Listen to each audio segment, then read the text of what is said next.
বলতে গেলে আবার রাগ করবে। ও তাহলে আর কি বলবো, যাও মা, রেডি হয়ে লাও গা। ঠিক আছে আব্বা।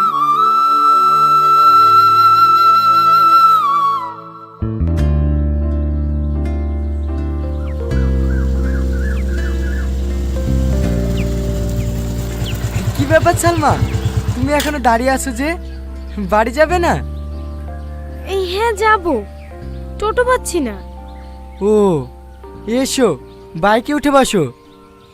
না না ঠিক আছে, আমি টোটোতে চলে যাব, আপনি যান। আরে এসো তো, অত লজ্জা কিসের? আগে তোমাকে তোমার বাড়িতে নামিয়ে দেব, তারপরে বাড়ি যাব। কিন্তু স্যার।